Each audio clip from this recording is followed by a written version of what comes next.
कोई रास्ता आपको डरा रहा है तो समझ लेना आगे बहुत बड़ी सफलता आपका इंतजार कर रही है। मछलियां भी खुश हो गईं। यह जानकर आदमी भी आदमी को जाल में फंसाने लगा है।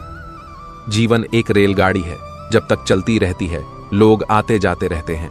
कभी तेज चलती है, कभी धीमी चलती है, कभी स्टेशन पर रुकती है। कुछ नए लोग आते हैं, कुछ पुराने उतर जाते हैं, पर सफर चलता रहता है। जब आखिरी स्टेशन आता है सब उतर जाते हैं, कोई साथ नहीं रहता। इसी का नाम जीवन है। जब अच्छा समय नहीं रहा तो बुरा भी नहीं रहेगा। इंसान का कुछ समझ नहीं आता। इंसान अपने बच्चों का जन्मदिन बनाने के लिए किसी बेजुबान का मरण दिन बना देता है। कभी कभी मन को मना लेना ही बेहतर होता है। हर जिद हमें खुशी नहीं देती। स्त्री हट के समक्ष सब बेबस है। अगर पत्नी किसी बात के लिए हट कर दे तो दुनिया का कौन सा पति अपनी पत्नी के हट को इनकार कर सकेगा। और तो और हमारे रामचंद्र जी महाराज को ही देखिए। सीता जी ने कहा, मैंने सुवर्ण मृग देखा है, मुझे वही मृग चाहिए। अब सुवर्ण मृग तो कोई होता नहीं। इतनी समझ तो गुरु मां एक बालक को भी होती है, एक साधारण व्यक्ति को भी होती है। लेकिन जानकी जी ने कहा कि सुवर्ण मृग मैंने देखा है और वह मुझे चाहिए। श्री राम के बार बार समझाने पर भी उन्होंने हठ नहीं छोड़ा। श्री राम को तो फिर उस मायावी मृग के पीछे जाना ही पड़ा। कैकेयी तो स्त्री हठ का सब बड़ा उदाहरण है। उसने अपने पति से हठ किया कि राम को 14 साल का वनवास दो और मेरे पुत्र भरत को राजगद्दी पर बिठा दो। यह न्यायोचित तो था नहीं, नीति विरुद्ध ही था। राजा दशरथ जानते थे कि उनके दिए हुए वरदान का कैकेयी दुरुपयोग कर रही है, फिर भी उनको स्त्री हठ के आगे झुकना पड़ा। मानना पड़ा उसके हठ को। बात बाल हट। बच्चा अगर हट कर ले और उसकी जिद पूरी करने में पूरे परिवार को भी अगर जुटना पड़ जाए तो परिवार जुट ही जाएगा। हालांकि हट को तो बुरा ही माना गया है, फिर भी अगर बालक हट करे तो क्षमा दी जाती है, यह सोचकर कि बच्चा है जिद कर रहा। कोई स्त्री अगर हट से अपनी बात मनवाना चाहे तो उसका पति अथवा घर के अन्य सदस्य उसकी बात को मानते तो हैं, पर उनके लिए वह एक मजबूरी हो जाती है। दिल से तो वे उसके हट को अच्छा नहीं मानते हैं। आप जैसा करते हैं वैसा ही फल मिलता है। अक्सर आपने कुछ लोगों को हमेशा परेशान रहते देखा होगा। वे किस बात से परेशान हैं, इसका अंदाजा लगाना सबके बस की बात नहीं, क्योंकि वे अपनी चिंता दूसरे से साझा भी नहीं करते हैं। दरअसल आदमी जैसा कर्म करता है वैसा ही फल उसे प्राप्त होता है। ऐसी कहानियां और कथाएं आपने काफी पढ़ी और सुनी होंगी। जागरण अध्यात्म में आज हम आपको इससे जुड़ी ही एक कहानी के बारे में बताने जा रहे हैं। एक समय की बात है, एक गांव में दो किसान थे। वे खेती के साथ साथ बागवानी भी करते थे। एक अपने बाग में आम उगाए थे तो दूसरे ने किसान ने लीची उगाए थे। फलों के सीजन में उनके बाग में अच्छी पैदावार हुई तो वे दोनों अपने अपने फल बाजार में बेचने के लिए गए। बाजार से लौटते समय उन दोनों ने अपने लिए 5 किलो फल बचा लिए थे। वापस लौटते समय दोनों किसान रास्ते में मिले। दोनों एक दूसरे से बातें करने लगे। आम वाला किसान बोला, मैंने फल बचा तो लिए, लेकिन इस बार खूब फसल हुई। हम लोगों ने खूब आम खाए, अब खाने का बिल्कुल भी मन नहीं है। लीची वाले किसान ने कहा, यही हाल मेरा भी रहा। इस बार लीची की अच्छी पैदावार हुई है। दोनों ने यह फैसला किया कि दोनों आपस में फल बदल लेते हैं। आम वाले ने लीची ले ली और लीची वाले किसान ने आम। लेकिन आम वाला किसान बहुत लालची था। उसने दूसरे किसान से नजर बचाकर कुछ आम अपने लिए रख लिए। वहीं दूसरी ओर लीची वाला किसान आम पाकर बहुत खुश हुआ। वे दोनों अपने घर चले गए। घर जाकर लीची वाले किसान ने पूरे परिवार को आम खिलाए और उसे बड़ी अच्छी नींद आई। लेकिन आम वाला किसान रात भर शंका में जागता रहा। उसे यह लग रहा था कि उसकी तरह लीची वाले किसान ने कुछ लीची छुपाकर तो नहीं रख ली है। वह उस रात बहुत परेशान रहा। इस कहानी से सीख मिलती है, जैसा जो व्यक्ति रहता है उसकी वैसी ही सोच रहती है। एक बार एक व्यक्ति अपनी कार को बड़े प्यार से पॉलिश करके चमका रहा था।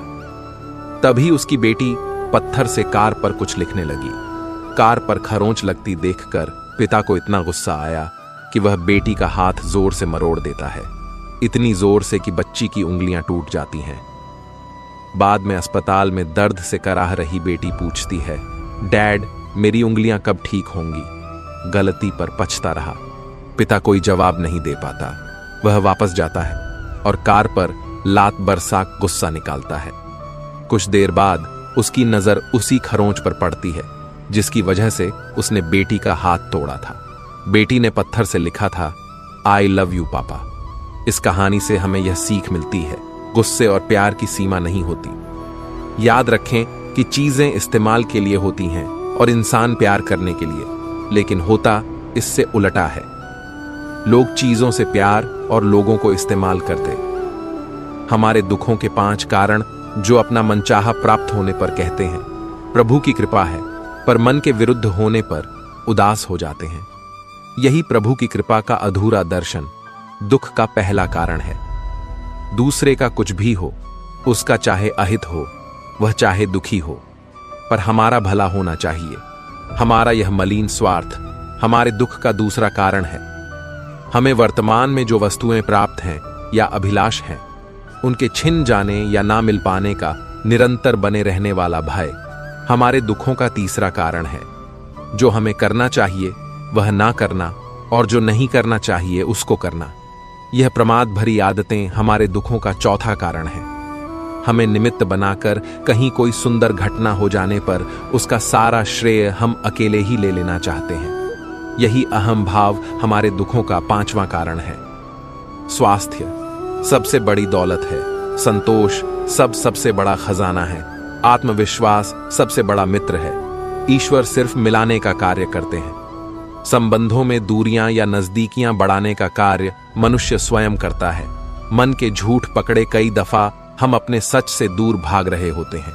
हम नहीं जानते या जानना नहीं चाहते कि आखिर हम चाह क्या रहे हैं। एक तरफ कहेंगे कि हम अमुक को देखना नहीं चाहते, पर फिर कहेंगे कि वे बात क्यों नहीं कर रहे हैं। कभी कहेंगे कि किसी से कोई उम्मीद नहीं है, फिर चाहेंगे भी कि दूसरे हमारे लिए कुछ करें। इस तरह एक साथ 2 विरोधी विचार दिमाग में चल रहे होते हैं, हमें उलझा रहे होते हैं। ऐसे में कुछ पल ठहरे, अपने विरोधी विचारों को देखें, कुछ देर उन विचारों के साथ समय बिताएं। रोड पर घायल पड़े पक्षी को मैं घर लेकर आ गया। कुछ ही दिन में वो लगभग ठीक हो गया, घाव भर गए। मैंने एक गांव वाले से पूछा, यह पक्षी थोड़ा उड़ नहीं पा रहा, क्या मैं पास मौजूद पहाड़ी पर इसे छोड़ दूं, जहां इसके बिरादरी के और भी पक्षी है? उन पक्षियों के साथ इसका मन लग जाएगा।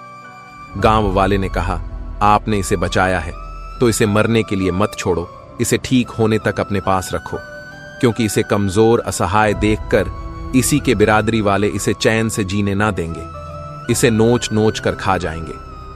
उस दिन जीवन की बात समझ आई। अगर लोगों को भनक तक लग गई कि आप कमजोर हो गए हो, तो आपको अपने तरीके से नोचना शुरू कर देंगे। इसलिए भले अकेले में घुटकर मर जाओ, लेकिन अपने आप को किसी की नजर में कमजोर साबित मत करो, क्योंकि आपकी असहाय स्थिति का केवल फायदा उठाया जाएगा, न कि मदद की जाएगी। भगवान की पसंद क्या है?